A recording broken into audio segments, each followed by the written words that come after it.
promised tale, your child not to hold that dangerous flame in his hand, for he's swinging on that firewood, yeah. Say, light me up with sweet firewater, lay me down in the fiery light. You know what I'm saying? It's like we got a demo tape and don't nobody want to hear it, but it's like this the South got something to say. Hi, my name is Kevin Blackistone, alongside Dr. Robert Greene II. Welcome to the award-winning podcast, Our New South, presented by the Levine Museum of the New South in Charlotte, North Carolina. The Levine Museum connects the past to the future to realize the promises of a new South. Follow the show, rate and review on Apple Podcasts, Spotify, and here in Season 3, you can watch my conversations right here on YouTube. All right, let's get to today's show. All right. Welcome to Our New South. Again, this is Dr. Robert Greene II, and I am so pleased and thrilled to welcome Gina Chavez to our show today. Welcome, Gina. Hello. Great to be with you. I want to start off our interview today by asking you a few questions about the place you're from, Austin, Texas. Of course, many of our listeners and viewers, when they hear the name Austin, Texas, they think of three things. It's the capital of Texas. It is, of course, one of the bluer, more progressive areas of Texas. It's also the home to University of Texas at Austin. And perhaps most importantly for this episode, it is also a music hotbed. It's the home of South by Southwest. It's well known for a vibrant and great music scene. But I think also most of our listeners may not be aware of the fact that it has a large Latinx population as well. Over 300,000 Latinx people live in Austin, Texas. So let's start off today's interview by asking you a bit about what it was like growing up in Austin, Texas, as a Swiss German Latina. What was it like living in a Latinx community in the heart of Texas and the Deep South? Great question. I feel like I have to kind of, especially for those who are not viewing us, I have to call out that, I am very light-skinned. I walk through the world as a white person. I definitely grew up, kind of like I would say a middle class, lower middle class family, pretty modest upbringing, but definitely in a lot of ways don't necessarily have the lived experience of a lot of Latinx people here in Austin, or in Texas. And so on some level, my experience has been largely that, being Latina, singing in Spanish, for instance, has been a benefit because I think I definitely check boxes for people, They're like, oh, cool, like queer, basically like white, but also Latina, and so I want to call that out just to say, I don't really feel like I can speak, for people other than maybe people who grew up not speaking Spanish. It's like having those roots, but then essentially having them taken from, like my parents, for instance, my dad, he grew up speaking English. He grew up at a time where his parents, and this was in the south side of San Antonio, where, he really loved and was very drawn to American culture. Like he loved Elvis Presley and baseball and, Chevys. And I think in a similar way, I grew up and was always very drawn to my Latinx roots without necessarily having access to them.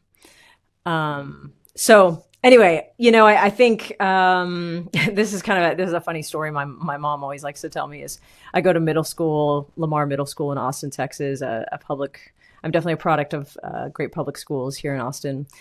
And apparently I came back and I said something about the real Mexican girls to my mom. And my mom was like, well, who are the real Mexican girls? And I was like, the ones with like the really big hair and they have like, cans of hairspray and they're just, and I was not, I think from a young kid, I never quite fit in anywhere. And so I ended up being one of those people who could kind of exist in different pockets and be welcomed in those pockets, but never really found a home anywhere. So I think that would actually probably be more my experience. And especially, I didn't realize that I was queer until 24. And now looking back on my childhood, I'm like, oh my God. Like I never, I'd go over to sleepovers with all the girls and everybody's pulling out their Clinique makeup bags and talking about boys. And I would just kind of like pretend. I'd be like, oh, okay, cool. Yeah. And so now I look back and I'm like, oh my God, I never fit in there either, So I would just say not fitting in would be my experience. Well, and yet at the same time, you just mentioned how your father loves Elvis Presley, baseball, and Chevys. He sounds like a pretty Southern guy to me, just based on that description alone. I am curious as to what it was like growing up as the daughter of immigrants in Texas. What were some of the experiences, kind of branching off from that question, that you experienced growing up? And then to add to that, with immigration being in the news today, being a prominent part of our national political discourse, what do you think are some of the current challenges facing immigrants coming to the South right now? I would say I'm probably like third generation North American on both sides. Meaning that, like my grandfather on my mom's side, he was from kind of a Cleveland, Ohio farm, like very rural farm area. He was a bombardier in World War II. My mom was born in Richardson. And then my dad, I should know this better. But anyway, his dad actually died when he was about 10. And so he didn't really know his own father, much less did we ever really get to know him. I do think the musical lineage comes from Adan Eugenio, who was my dad's father. And then my grandmother remarried, and she married a white man. And so, it's like we would go to San Antonio, which was kind of the closest thing I had to my Latinx roots. And we might go to mass in Spanish, and we would visit my great aunt Lupe, and she only spoke Spanish. And those were kind of my only like touch points with, I remember sitting with her, I don't even know how old I was, and just being like, oh, like we can't talk to, like, I don't know what she's saying, like, and that being weird. Right. And as far as immigrants and immigration, I'm a firm believer that this country, we are who we are because of immigrants. We are built on the backs of immigrants, people who came here without wanting to, people who came here because they wanted to, and we continue to be a nation of immigrants. I wouldn't be here if people didn't cross borders. And then I think about things like, how, borders are just lines. They're just man-made lines. Birds don't abide by lines. They don't abide by our borders. Insects, they're walking in your house. They don't care that you have a door. You know what I mean? Like, and so the idea that we draw these lines and we claim something as our own is kind of laughable. I didn't grow up speaking Spanish. I took Spanish in 6th, 7th, 8th grade, like most kids did, in Texas at least. And, and I liked Spanish.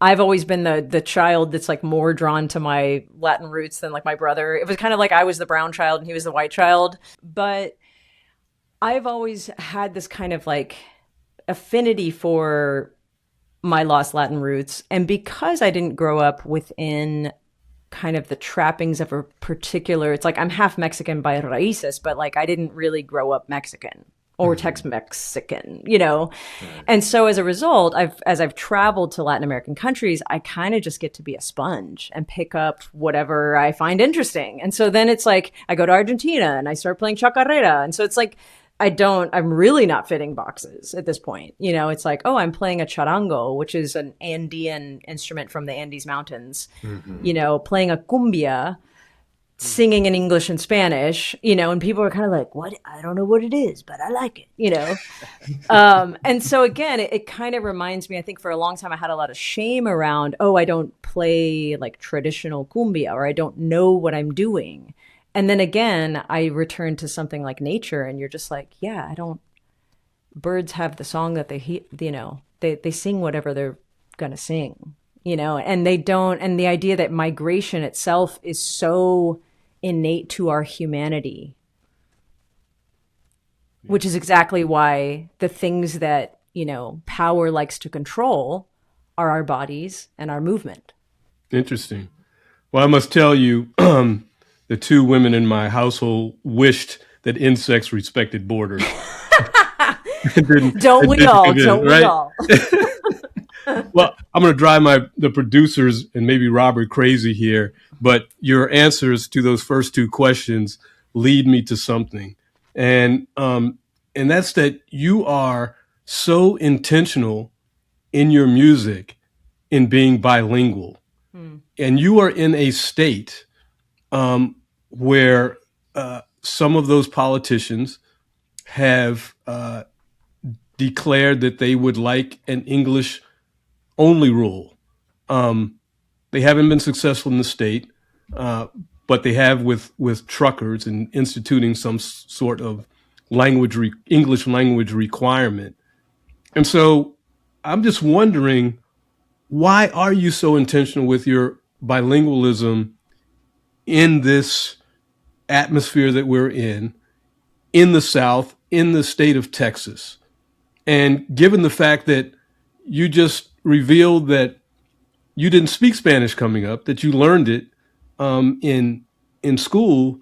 And when I listened to your music, I would have assumed that you grew up with that as part of your tongue. There is a different voice that I access. And I think I mean that in a sonic sense as well as a soul sense when I sing in Spanish. And I've heard that from other people. Like, I feel different when I sing in Spanish. And I think the audience also experiences my music in a different way when I sing in Spanish. And I've heard people say that. They're like, there's something different. Writing a song in Spanish is difficult for me. And so, because I mean, again, it's like being able to play with language that's not your mother tongue, I think can be hard. And so when I do write a song in Spanish, I'll show it to Hispanohablante and I'll be like, hey, like, how does this land? And they're like, yeah, I know what you're trying to do there, but it's not. Well, that's surely a surprise listening to your music when you made the song La Que Manda. That seems so natural. And some of the other music that you've done. And so much of your success has come from not only melding language, but melding the types of music that you perform.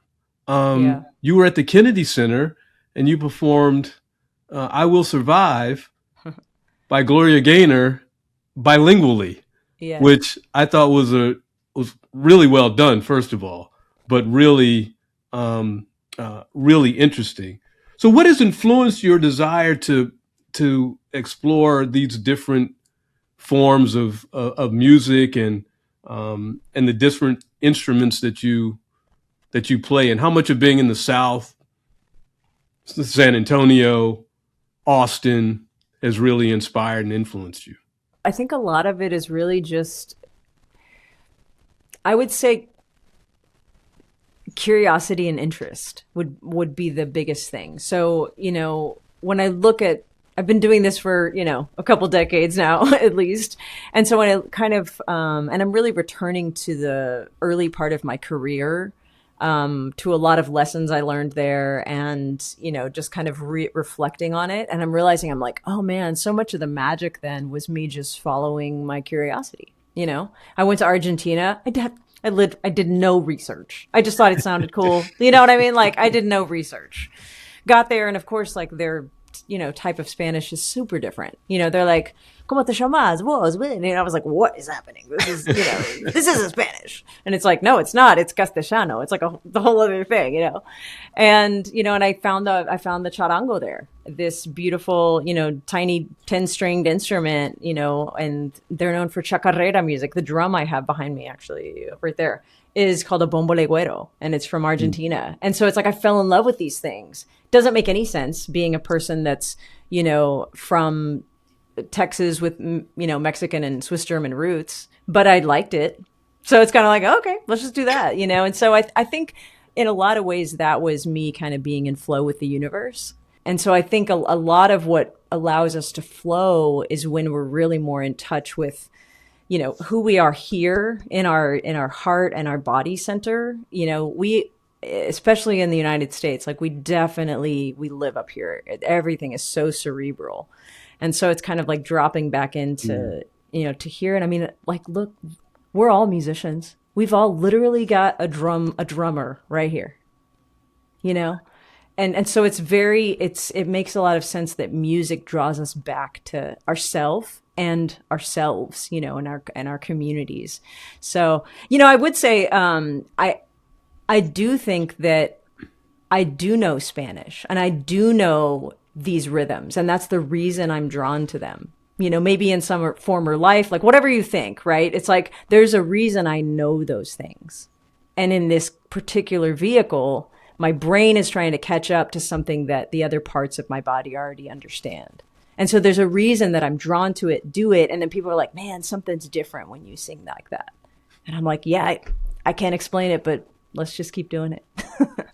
Now, we've been talking a lot this afternoon about how borders aren't really real, like they're lines on a map. But this is also a podcast called Our New South. And so I think I'm glad you brought that up, because in some ways, when we talk about the South, it's not really about the South as a border on a map so much as it's the South as a state of being, state of mind. Mm-hmm. And with that in mind, pardon the pun, what is it about the South, and in particular being from Texas, that has influenced your work as an artist, as a musician?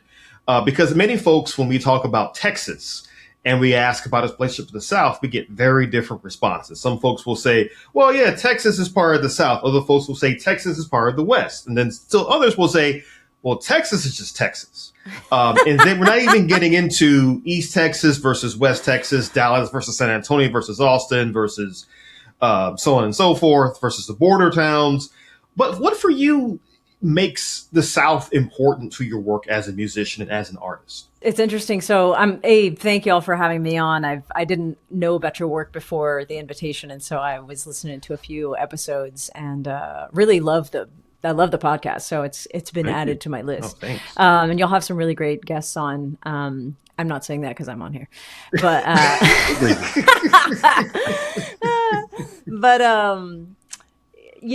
it's interesting, like hearing other people's answers to this question, and it's so funny because I think there's a lot of what, like who I am in the world and what I do that is almost intentionally not what people think of as Texas. Meaning that, like, so it's kind of that concept, we talked about earlier, we talked about kind of like that not fitting in, right? And I think when I think about music, it's like, here I am from Austin, where, people think of as Willie Nelson, Stevie Ray Vaughan, like, right. Whoever it is, it's probably a man, and B, it's not what I do at all. Mm-hmm. And so there's this part of me that's like, oh, interesting. I didn't sit around and think up, oh, okay, I want to do something that's completely different. I think what I did is I created the kind of music that I wanted to hear, and it wasn't something that I grew up with. It's like I was like, I've always kind of been like, okay, I have respect for like the greats of Austin, but it's not my thing. It's really not. And so I think in a lot of ways, like my existence is kind of defined by, I'm not doing something different to be, intentionally outsider. I think I'm doing something different to find a place for myself because I didn't find it in the boxes that were provided. And so I think the South is just another thing like that. It feels like there are definitely things about the South, say for instance, it is like a slower pace, which I love. I love going to bigger cities and getting the hustle and bustle and then coming back home and like, it's like taking a breath. So there are some things that I do feel like are culturally like, in general, people, we say hi to each other and we're nicer and that kind of thing. I also think there's a lot about the South that has been defined by the people who have controlled it. And so the things that we think of, are they really the only definitions? So it's kind of like when you think about music, for instance. have you heard of Lydia Mendoza? No. No. No. So she's called La Londra de la Frontera, and the Lark of the Border. She was basically like they call her the mother of Tejano music. She played a 12-string guitar like a boss. Voice, I think she was one of the first people, if not the first people, to actually like record music. And where's her statue?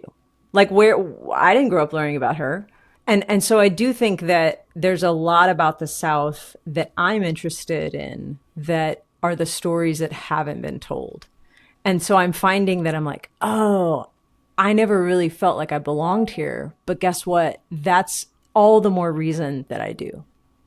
Well, and you just mentioned that you were trying to situate yourself against what folks assume music from Austin or from Texas or from the South sounds like. So that begs the question, what is a Texas sound to you in terms of music? I don't know. I mean, I do think there's a spirit of Texas. I don't think I would put a sound to it, to be honest, because I definitely don't play music that has any kind of lanes here in Texas. And at the same time, I would say that when I look at like the music of Lydia Mendoza, the music of Selena, and I continue that line, then I'm like, oh, if you're defining Tejano from Lydia Mendoza to Selena and onward, I 100% am in that lineage. But sonically, what Tejano has become since Selena's passing, I don't think I belong. So I don't know. Definitions are always really, really tough. I think there's every kind of music in Texas. We have so many cool scenes. You do. And I heard you say at one point that something about fitting in not being a great thing, because in order to fit in, you have to change yourself. And that you found yourself eventually by not having to fit in or conform to what people's expectations might be. Which is a Brene Brown quote. Got to throw that out there. And actually, I think Maya Angelou was the one who inspired Brene to dive into the understanding between fitting in and belonging. And they're actually like the opposite thing. Right. And just following up a little bit on what you were discussing with Robert, but you had an interesting quote in that article with Brene, pointing you out as one of the important women in Texas to pay attention to. And you said, I would love it if Southern meant sharing and opportunity for everyone, which made it sound to me as if you have a desire for Texas to live up to that maybe it has not yet reached, or the South to live up to that it maybe has not yet reached. What did you mean by that? I think one of the things that popped into my mind that I do think a lot of people think of when it comes to the South is definitely, Christianity, right? And that's one of those things where kind of depending on who you are and your experience, that could either be, a 4-letter word or the best word, right? And I think for me, I grew up Catholic and was so Catholic that I, tried to pray my own gay away, literally, considered joining religious life. Very, very, very Catholic, like Catholic nerd, like stay up till 3 a.m., like talking about consubstantiation and stuff. Okay. Wow. So, and at the same time, like I'm at a point in my life where, to be honest, I don't describe myself as Catholic anymore. It's hard to kind of put a word on what I feel. And yet I would say I'm very, very, very, still very compelled by the person of Christ. And so I guess I'm bringing that up because there's parts of me that's like, I hate Texas and I love Texas. I hate Christianity and I love Christ. I, and if we're really trying to follow Christ, then we are doing largely the exact opposite of what these legislators who claim to be Christian are doing. If we're going, Christ went to the margins and talked to the wrong people. Who's on the margin today? Immigrants, trans people, poor people, whoever's not a white male is, is on the margin. And so, yeah, part of me is like, let's do that. Let's be Christ in this world. And so do you try to, and I think that you do, reflect that in your music? Those feelings? Yeah, it's kind of interesting. My very first album, I actually think was like somehow got like the metadata basically called it like a Christian album because, and when you listen to it, most of the songs are very like, Christ-centered, I guess I would say, but it doesn't sound like Christian music, which is also kind of like I don't think Christian should ever be an adjective. Like it's, you know what I mean? Like the fact that there is like a Christian sound kind of makes me want to gag. You know what I mean?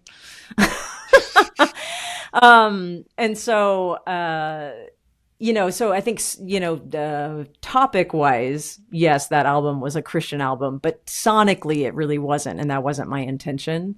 But I guess I'm saying that to say that I've always been very driven by, in a journalistic way, kind of like speaking about real people and my real experiences and diving into the heart of them. Which is kind of, I was a journalism major. We were talking about that earlier. And in a lot of ways, I do feel like the kind of music that I make, which is largely informed by folk and also Nueva Trova, which is kind of like the folk scene that came out of Latin America. And it folk music. And I think rap music today is kind of the new folk, the idea that we're talking about real stuff and we're putting it in front of your face with a dope beat. And since you brought up journalism, and then I'll kick it back to Robert, your mother's journalist, you go to school, you get a journalism degree, and you depart this noble profession, music.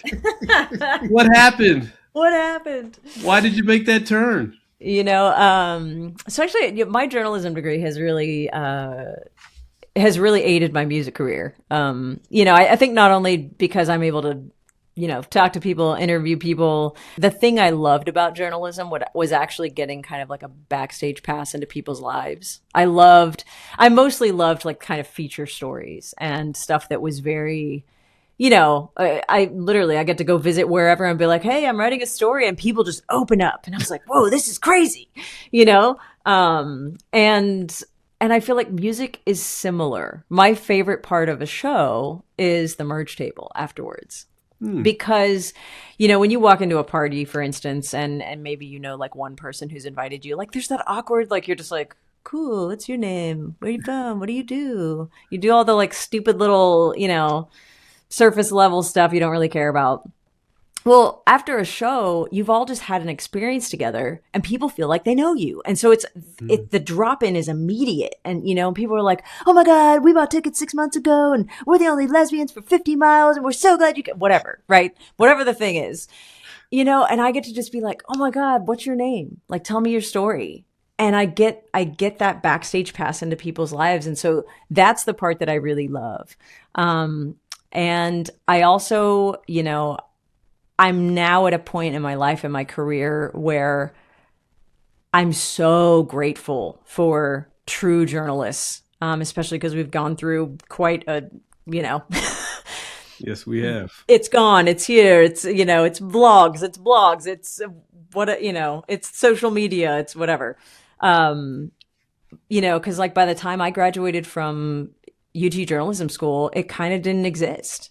It was like this weird nebulous time where I was like, well, I don't really necessarily want to be a journalist, but the skills that I learned there, layout and design and photography and like stuff, all of that stuff has actually been really helpful in my music career.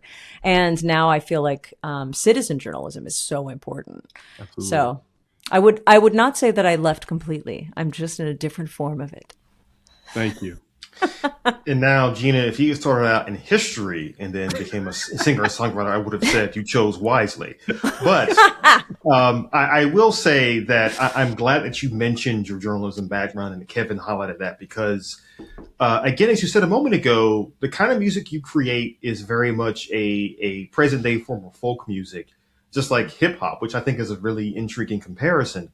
But I want to go back to something that you used to describe yourself a while back, which was you saw yourself as a married queer Catholic, so to speak. And you did speak about your faith a moment ago. Now, I find your backstory particularly intriguing in light of the history of LGBTQ folks in the South. I'm thinking in particular of icons like the trans icon Pauli Murray, for example. And I'm just curious as to how you see that part of your identity as being important both to your music making, but also to your identity as somebody from the South and from Texas.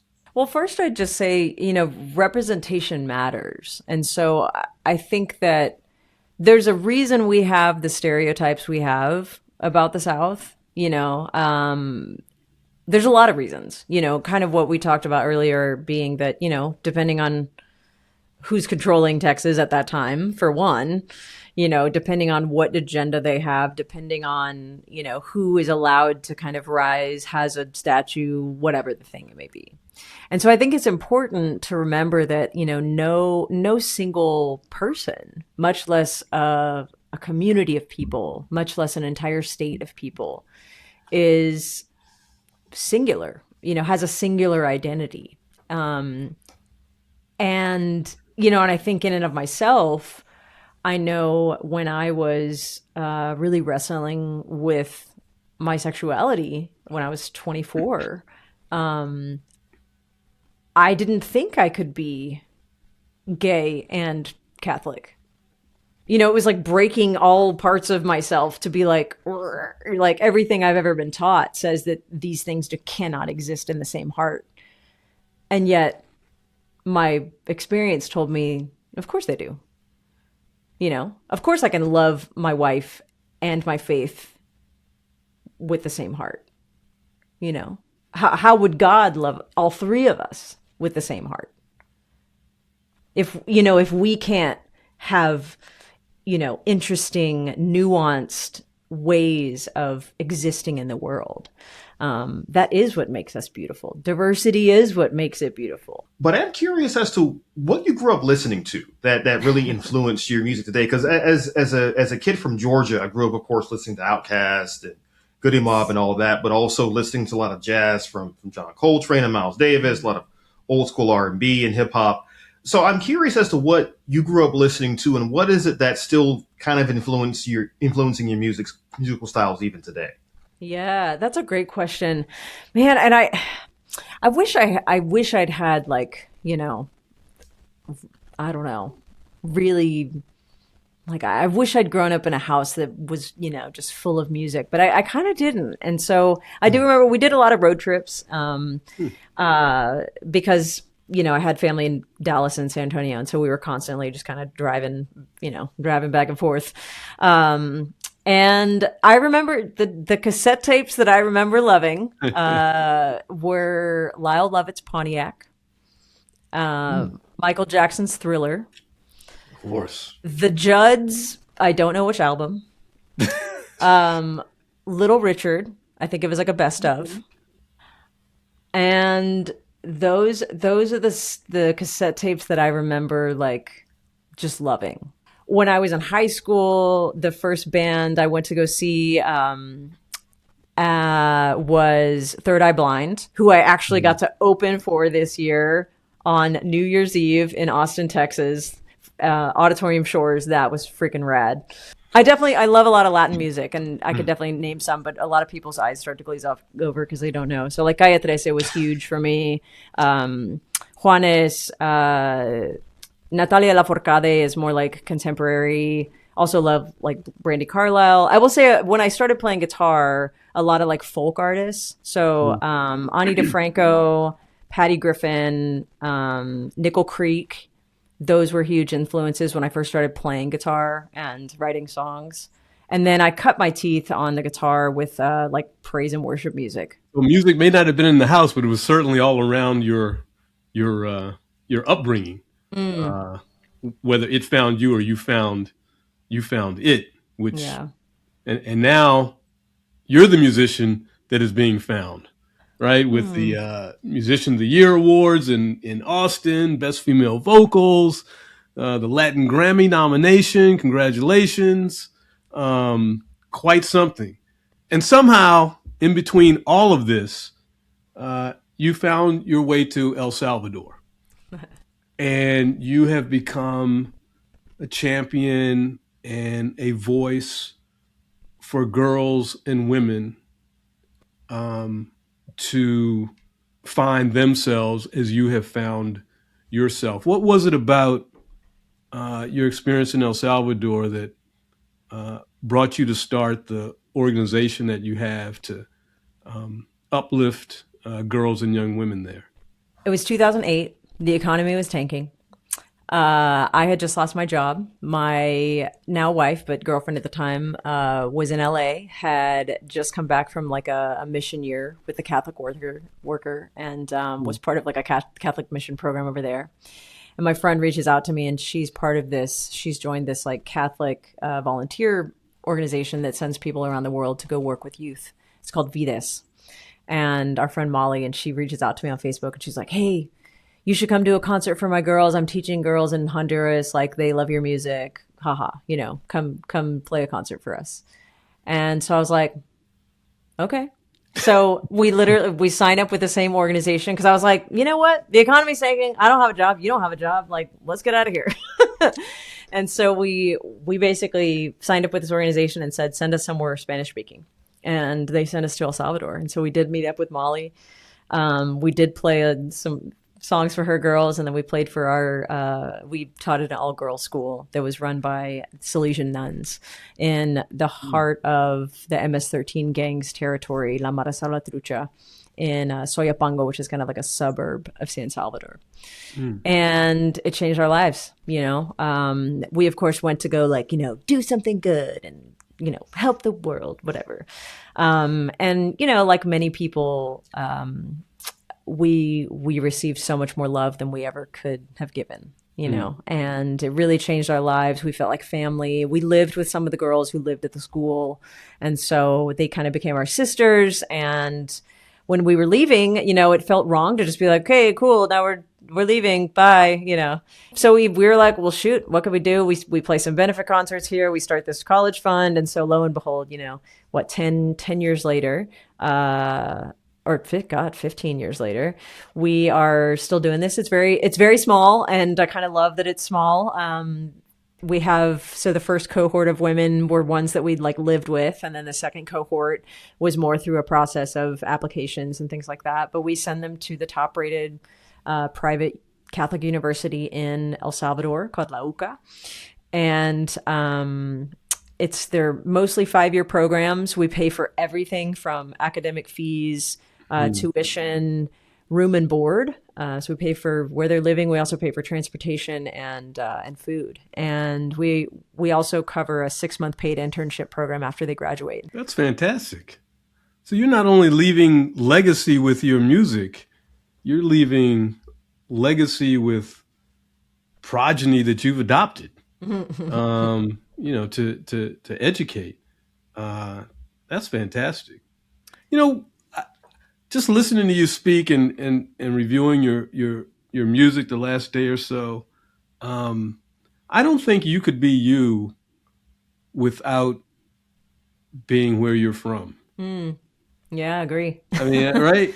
Yeah. I mean, you're very representative of. I lived in Texas, in Dallas, for 20 years, and I got around the state quite a bit. And as Robert alluded earlier, and you well know, and people who have been to Texas know, it's an extremely diverse state. Extremely. One area is not like the other area. One big city is not like the other big city. One rural area is not like another rural area. You can go from coast with a beach to Grand Canyons and all the different types of people. And I just really think you're extremely reflective of that entire state in terms of what you do. And I really applaud you. I just applaud you for that. Supposed to ask you one question for sure. And we ask this of everyone. And it is, what does the phrase "the New South" mean to you? I feel like the South has been largely defined by, for lack of a better term, our colonizers. And I think the New South is flipping the tables. That the people who have really made the South what it is are the South. And so the idea that the things, the flags that have flown over us and the people who have governed us no longer define who we are. We define who we are. And we are all of those beautiful things. We are the flower on the cactus and the spikes too. We are the rivers and the desert. We are at the top of the McDonald Observatory looking at all the stars, and we're at the coast and, dipping our feet in the third coast. So we are all of those things. And you can't necessarily pin us down. Perfectly representative of that. Well, I appreciate that. And I have to say that was spoken like a true musician, a true artist. So thank you for that answer. And now, to end our episode today, we're going to do what we've started doing this season, which is asking a series of rapid fire questions. And of course, you mentioned earlier your unique culinary interest or lack thereof in pizza. So if there's ever a time to come back to your own strange or curious ideas about Southern culture and food, now is definitely the time to do so. So I'm going to start us off this afternoon with the question that always gets people to really start thinking about their place in the South. Where is your favorite place to be in the South? The first thing that's coming to mind is just with my wife, like anywhere. I think so much of my home is her. And even something as simple as in our hammock in the backyard, whether it's reading a book or looking at the stars. So nice. Sweet tea or Arnold Palmer? Sweet tea. I knew that was too easy. Although it's probably like a cane sugar vibe, or like There you go. I'm one of those. What's your favorite Southern word or phrase? Ooh, I mean, y'all. Come on, y'all. It's gender neutral. It includes everyone. It's perfect. Everyone needs to use y'all. Everyone. Great explanation. All y'all. Who is your favorite Southerner, living or dead? The first person that came to mind was Barbara Jordan.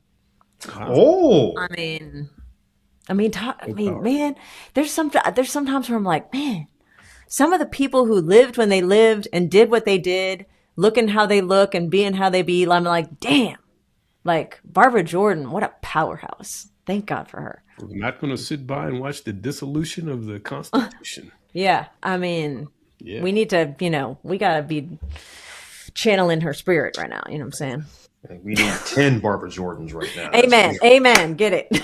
And finally, in your estimation, what's the most underrated Southern food? I want to say nopales, but I don't know that they'd be necessarily they should be a Southern food. Nopales, cactus. Yeah. I don't see nearly enough nopal like on the menu. You know what I mean? Like I think it should be more of a thing.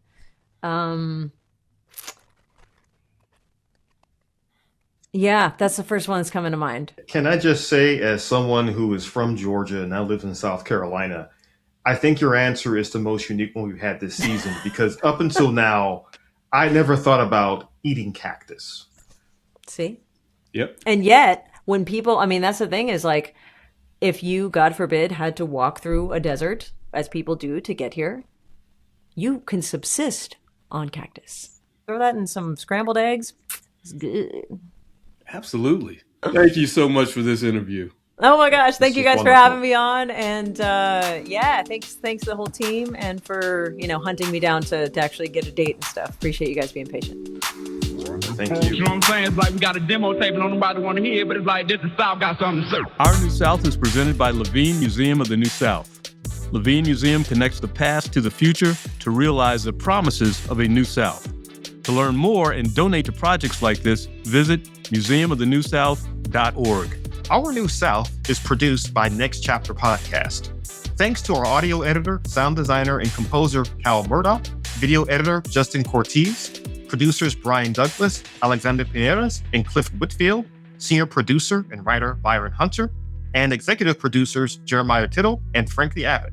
Please follow the show, subscribe, rate and review on Apple Podcasts, Spotify, and watch portions of our interviews on YouTube.